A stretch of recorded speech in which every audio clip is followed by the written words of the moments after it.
اسلام آباد میں اس وقت مشیر برائے احتساب شہزاد اکبر پریس کانفرنس کر رہے ہیں، جو کہ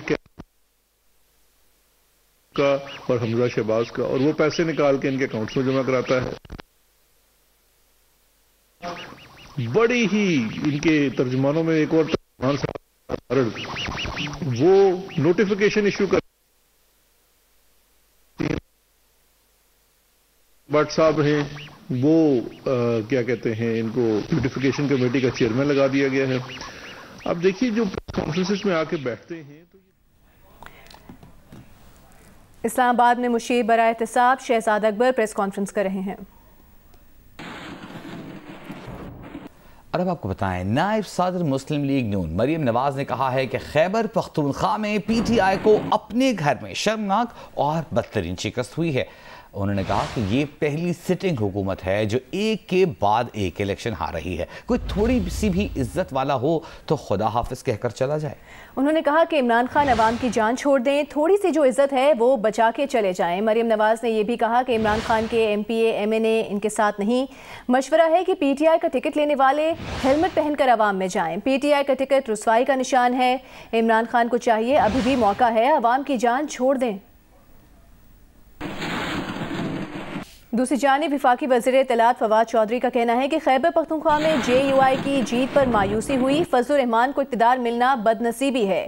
ایک ایسی جماعت کا اقتدار میں آنا جو خواتین کے حقوق کی مخالف ہے، جو مذہبی طور پر تشدد کی پالیسی کی حامی ہے، اس سے پاکستان نیچے جائے گا۔ بدقسمتی کی بات ہے کہ ہماری غلطیوں کی وجہ سے ایک ایسی جماعت جیتی ہے جسے ختم ہونا چاہیے تھا۔ فواد چودھری نے کہا کہ مریم نواز سے متعلق ایک سوال پر کہ ان کا اپنا کوئی سیاسی قد نہیں، فواد چودھری کا یہ بھی کہنا تھا کہ گزشتہ روز آصف زرداری کی گفتگو سے مایوسی جھلک رہی تھی، اگر ان کی ڈیل کی امید بھی ہو جائے تو سارے پالش لے کر پہنچ جاتے ہیں، یہ لوگ اسی تنخواہ پر کام کریں گے۔ فضل الرحمان صاحب کا جو اقتدار میں آنا ہے، میں سمجھتا ہوں کہ بڑی بدقسمتی کی بات ہے۔ ایک ایسے لوگوں کو اقتدار ملتا ہے جو کہ خواتین کے حقوق کے خلاف ہیں، جو ایک مذہبی طور کے اوپر متشدد پالیسیز کے حامی ہیں، کسی بھی سوسائٹی کے لیے کوئی حوصلہ کن بات تو نہیں ہے۔ بڑی بدقسمتی ہے کہ ہماری غلطیوں کی وجہ سے ایک ایسی سیاسی جماعت جو ہے وہاں پر ایک نوٹس ہوئی ہے جس کو اصولی طور کے اوپر ختم ہونا چاہیے تھا۔ ٹی ایل پی کا ابھرنا یا جمعیت، اس سے تو پاکستان الٹیمیٹلی نیچے جائے گا۔ ثابت یہی ہوا ہے، صرف پی ٹی آئی ہی ملک گیر جماعت ہے۔ نون لیگ اور پی ایم ایل این کا تو آپ کو پتہ چل گیا کہ ان کی تو کوئی حیثیت نہیں ہے ملک گیر۔ پی ٹی آئی اور عمران خان ہی وہ واحد لیڈر ہے جو ایک ہماگیریت دیتی ہے ملک۔ اگر یہ نیچے جاتے ہیں اور اس طرح کے بونے جو ہیں ان کو موقع ملتا ہے کہ وہ اپنا قد بڑا کریں، اس سے پاکستان کو نقصان ہوگا۔ جو مریم نواز جیسے بونے، جو پیپلز پارٹی کی لیڈرشپ ہے، جو جمعیت علماء اسلام کی لیڈرشپ ہے، اس طرح کے جو چھوٹے چھوٹے لوگ ہیں جن کا اپنا کوئی قد نہیں ہے، جو صرف عمران خان کے اوپر تنقید کر کے اپنا قد بنانے کی کوشش کر رہے ہیں، اس طرح کے بونوں کو موقع ملے گا کہ وہ بڑے ہوں۔ یوں لگ رہا ہے کہ زرداری صاحب جو ہیں ان کو ڈیل نہیں ملی ہے، ایک دن اگر ڈیل کی امید لگ جائے تو یہ سارے جو ہیں وہ پالش لے کے پہنچ جاتے ہیں، ان کی امید ختم ہو جائے تو یہ سارے جو ہیں یہ آل فال بکنے لگتے ہیں۔ لوگوں میں تو ان کی سیاست ہے نہیں، اس لیے یہ اسی طریقے سے اسی تنخواہ میں کام کریں گے۔ دوسری جانب ترجمان پی ڈی ایم حافظ حمداللہ نے بیان میں کہا ہے کہ خیبر پختونخوا میں جمعیت علماء اسلام کی کامیابی سے پی ڈی ایم مضبوط ہوئی ہے، جے یو آئی فی کی کامیابی اپوزیشن کی کامیابی ہے۔ حافظ حمداللہ نے یہ بھی کہا کہ مریم نواز کی مولانا فضل الرحمان کو مبارکباد خوش آئند اور جمہوری روایت ہے۔ پی ڈی ایم میں شامل تمام جماعتیں شریف فیملی کو جنید صفدر کی شادی پر مبارکباد پیش کرتی ہیں۔ پی ڈی ایم پنجاب کے بلدیاتی انتخابات میں بھی پی ٹی آئی کا جنازہ نکالے گی۔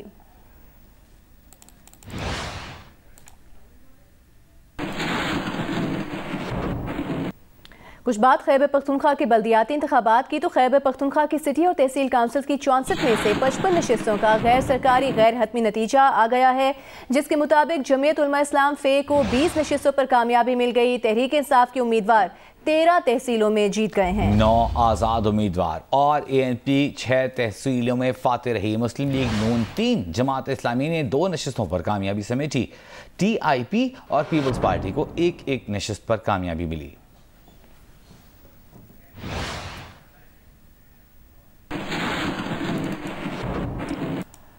ایک اہم خبر شامل کریں گے۔ نواب شاہ کے علاقے قاضی احمد میں زرعی زمینوں پر مسلح بااثر افراد کے مبینہ قبضے کے خلاف متاثرہ افراد کا دھرنا دوسرے روز بھی قومی شاہراہ پر جاری ہے۔ اس دھرنے کے باعث قومی شاہراہ پر گاڑیوں کی لمبی قطاریں لگی ہوئی ہیں۔ اس بارے میں مزید تفصیل کے لیے آگاہ کریں وہاں پر موجود جیو نیوز کے نمائندے محمد انور شیخ۔ جی، نواب شاہ کے قریب قاضی احمد قومی شاہراہ پر مبینہ طور پر زمین پہ قبضے کے خلاف متاثرین کا دھرنا آج دوسرے روز بھی جاری ہے۔ میں اس وقت اس دھرنے میں موجود ہوں۔ اس سلسلے میں متاثرین کا یہ کہنا ہے کہ بااثر افراد کی جانب سے ان کی زمینوں پر ان کے گوٹھوں پہ قبضہ کیا گیا ہے اور وہاں پر جو ہے مبینہ طور پر وہاں پولیس بیٹھی ہوئی ہے اور ان کی کوئی سنوائی نہیں ہو رہی۔ اس سلسلے میں ان کا یہ کہنا ہے کہ نہ تو ڈپٹی کمشنر نہ SSP کسی بھی حکام نے ان سے کوئی رابطہ نہیں کیا ہے۔ پولیس کی مدد سے، ریونیو کی مدد سے ہماری زمینوں پہ قبضہ کیا ہے، ہمارے گھر خالی کرائے گئے ہیں اور 800 ایکڑ زمین پہ قبضہ کیا ہے۔ بااثر لوگ ہیں، SSP DC ان کے ساتھ ملے ہوئے ہیں۔ دوسری جانب یہ ہے کہ اس دھرنے کی وجہ سے سندھ پنجاب ٹریفک بلاک ہے اور اس کی وجہ سے جو ہے ہزاروں گاڑیاں جن میں کھانے پینے کی اشیاء بھی ہے وہ سب کھڑی ہوئی ہیں، خراب ہو رہی ہیں۔ ڈرائیور ہیں ان کا یہ مطالبہ ہے کہ فوری طور پر حکومت سندھ اس کا نوٹس لے اور اس مسئلے کو حل کرے۔ جی، ابھی آپ کو بتائیں کہ لاہور کی ایک نجی یونیورسٹی کے گیٹ پر فائرنگ کی ویڈیو سامنے آئی ہے۔ اسی بارے میں تفصیل کے لیے ہم بات کریں گے نمائندہ جیو نیوز فروا سے۔ فروا، یہ کون شخص ہے؟ ہم ویڈیو میں دیکھ سکتے ہیں، یہ فائرنگ کیوں کر رہا ہے یونیورسٹی کے باہر؟ جی، یہ ایک نجی یونیورسٹی کے گیٹ پر یہ فائرنگ کی جو فوٹیج وائرل ہوئی ہے، ابھی تک تو اس کا اندازہ نہیں کیا جا سکا، نہ ہی یونیورسٹی انتظامیہ اس حوالے سے کچھ آگاہ کر رہی ہے، لیکن اس فوٹیج میں بہت کلیئر ہے اور واضح ہے کہ ایک شخص جو ہے کس طرح سے یونیورسٹی کے گیٹ پر اسلحہ لے کے داخل ہوتا ہے اور اسے کوئی روکتا نہیں ہے، اور سیکیورٹی گارڈ جو ہے بجائے اس کے روکنے کے اسلحے کو دیکھ کر وہ کسی جگہ پہ چھپ جاتے ہیں اور وہ دوسرے عام شخص ہے اس شخص کو جس نے اسلحہ پکڑا ہوا ہے اسے نکالنے کی کوشش کر رہے ہیں تو وہ وہاں پہ فائرنگ کر دیتا ہے۔ اچھا، اور اس جی فروا، ایک اور چیز، اسی یونیورسٹی میں آج ایک آگ لگنے کا واقعہ بھی پیش آیا ہے، یہ کیا معاملہ ہے؟ جی بالکل، اسی یونیورسٹی کی ہی ایک میس کام ڈپارٹمنٹ ہے جہاں پر آج صبح 10:30 کے قریب جو ہے آگ لگنے کا واقعہ پیش آیا، اور آگ لگنے کی وجہ جو ابھی تک سامنے آئی ہے کہ وہاں پہ کوئی کنسٹرکشن کا کام جاری تھا جس کی وجہ سے جو وہاں پہ تاریں تھی اس میں آگ لگی، اور وہاں پہ کیونکہ کلاسز بھی چل رہی تھی، اسٹوڈنٹس کو لیکچر دیا جا رہا تھا، تو اسے اتنا دھواں ہو گیا کہ وہاں پہ اسٹوڈنٹس اور ٹیچر جو تھے وہ اپنی مدد آگ کے تحت وہاں سے باہر نکلے اور انہوں نے موبائلوں کی لائٹیں آن کی۔ اس وقت دھواں تھا کہ کچھ دکھائی نہیں دے رہا تھا۔ جب ریسکیو کی ٹیمیں پہنچی وہاں پہ انہوں نے شیشے توڑ کے اسٹوڈنٹس کو، ٹیچرز کو، وہاں دیگر عملہ تھا ان کو وہاں سے نکالا۔ بہت شکریہ، بہت شکریہ ام فروا آپ کا۔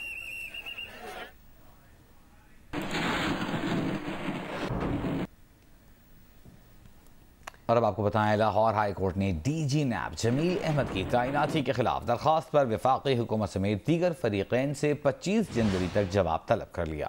Chief justice Lahore high court justice Muhammad Amir Bhatti نے secretary Lahore high court bar Khawaja Mohsin Abbas کی درخواست پر سماعت کی۔ درخواست میں وفاقی حکومت، چیئرمین نیب اور DG نیب کو فریق بنایا گیا اور موقف اپنایا گیا کہ DG نیب کی تقرری میرٹ سے ہٹ کر کی گئی۔ تقرری کے وقت قانون کو نظر انداز کیا گیا۔ استدعا ہے کہ DG نیب جمیل احمد کی تقرری کالعدم قرار دی جائے۔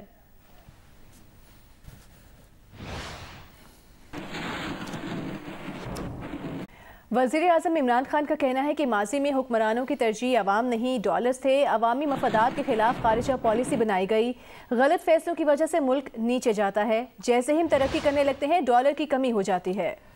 وزیر اعظم نے کہا وزارت خارجہ میں تقریب سے خطاب کے دوران کہ OIC کانفرنس کرنے کا مقصد پورا ہو گیا۔ آج ساری دنیا افغانستان سے متعلق پاکستان کا موقف تسلیم کر رہی ہے۔ ہمیں کسی کو قصوروار نہیں ٹھہرانا چاہیے، ہم غلط فیصلے کرتے ہیں۔ ہم نے پاکستان کے امیج کو اپنی زندگی میں دیکھا ہے، کہاں پاکستان کا پریزیڈنٹ جاتا تھا تو امریکن پریزیڈنٹ اس کو ایئرپورٹ پر ریسیو کرنے آتا تھا، انگلینڈ میں جاتا تھا تو جس طرح کی اس کو ریسیپشن ملی تھی۔ ہمارا جو ڈاؤن سائیکل آیا اسی ملک کا قصور ہے، ہمیں کسی اور کو بلیم نہیں کرنا چاہیے۔ ہم نے اپنے آپ کو ہی استعمال ہونے دیا، ایڈ کے لیے ہم نے اپنے ملک کی ریپوٹیشن کو قربان کیا، اپنے لوگوں کے انٹرسٹ کے خلاف ہم نے اپنی فارن پالیسی بنائی صرف پیسے کے لیے۔ اور یہ جو پچھلے 20 سال گزرے، یہ جو وار آن ٹیرر تھی، یہ تو ایک سیلف انفلکٹڈ وونڈ تھی پاکستان کی۔ مجھے بڑے افسوس سے کہنا پڑتا ہے کہ وہ کنسیڈریشن پاکستان کی عوام نہیں تھی، بجائے یہ کہ کوئی ہائی پرنسپل تھا یا پاکستان کے لوگوں کے مفادات، انفارچونیٹلی ڈالرز تھے. اور جب آپ اس طرح کے فیصلے کریں گے اس کا ایک کانسیکوینسز ہیں. قومی اسمبلی کی قائمہ کمیٹی برائے پیٹرولیم کا اجلاس ہوا جس میں این ڈی سویٹ سادرن گیس نے بریفنگ دی. بتایا کہ دسمبر میں گیس طلب 1250 اور فراہمی 1000 MMCDF ہے. دسمبر میں 250 اور جنوری میں 280 MMCDF کی قلت ہے. وزارت سے ملنے والے لوڈ مینجمنٹ پلان پر عمل کر رہے ہیں. یہ بھی کہا کہ کراچی میں انڈسٹری نے حکم امتناع لے لیا ہے. حکم امتناع لینے سے گھریلو صارفین کو مکمل گیس نہیں مل پا رہی. بریفنگ میں مزید کیا کہا گیا؟ نمائندہ جیو نیوز سیف الرحمان ہمارے ساتھ موجود ہیں. سیف بتائیے گا. دیکھیں، یہ قومی اسمبلی کی قائمہ کمیٹی پیٹرولیم کی یہ اجلاس تھا جس میں بریفنگ دی گئی. اس میں یہ بتایا گیا کہ مجموعی طور پر جو سویٹ سدرن ہے اس میں جو طلب ہے وہ 1 ارب 20 کروڑ مکعب فٹ ہے، لیکن ہمارے پاس دستیابی ہوتی ہے، جو فراہمی ہوتی ہے وہ 1 ارب مکعب فٹ کی ہوتی ہے.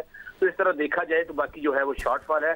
دسمبر میں تقریباً 25 کروڑ مکعب فٹ کا شارٹ فال بتایا گیا ہے اور جنوری میں یہ مزید رہے گا جو 28 کروڑ مکعب فٹ تک ہوگا. اس میں مختلف سوالات اٹھائے گئے. تو اراکین اسمبلی کا یہ کہنا تھا کہ جب آپ کے پاس گیس نہیں ہے، یہ دونوں کمپنی سے پوچھی، تو پھر آپ نئی اپلیکیشن کس لیے لیتے ہیں؟ تو یہ بھی بتایا گیا کہ 28 لاکھ جو ہے وہ کنیکشن کی جو اپلیکیشن صرف سویٹ نادرن میں پینڈنگ ہے. تو اراکین جو کمیٹی سے ان کا کہنا تھا اس طرح سے 10 سال میں بھی نہیں لگیں گے. تو پھر جو منسٹری پیٹرولیم ہے انہوں نے کہا کہ ایک جو بڑا مسئلہ درپیش ہے وہ یہ ہے کہ 1200 ارب روپے کا جو ہمارا جو ہے توانائی کا جو شارٹ فال ہے، اس میں جو گردشی قرضہ ہے جو گیس سیکٹر کا وہ بلڈ ہو چکا ہے. بہت شکریہ سیف الرحمان صاحب آپ کا. چیئرمین رانا تنویر حسین کی زیر صدارت پبلک اکاؤنٹس کمیٹی کا اجلاس ہوا. اجلاس میں بریفنگ دیتے ہوئے سیکرٹری دفاع ہلال حسین نے کہا کہ بھارت کرتارپور منصوبے کو ناکام کرنا چاہتا تھا. کرتارپور منصوبے کی تکمیل میں بہت مشکلات پیش آئیں. اس پر تفصیل جانیں گے نمائندہ جیو نیوز اشرف ملخم سے. اشرف جی، جیسا کہ آپ نے کہا آج کے جو منصوبہ مین ایجنڈا تھا وہ کرتارپور منصوبے پہ بریفنگ دینی تھی جس کو FWA نے کمپلیٹ کیا تھا. سیکرٹری دفاع نے کمیٹی کو بتایا کہ ہم نے بہت محنت سے اس کو مکمل کیا. حکومت کی طرف سے بر وقت فنڈز بھی فراہم نہیں کیے گئے تھے.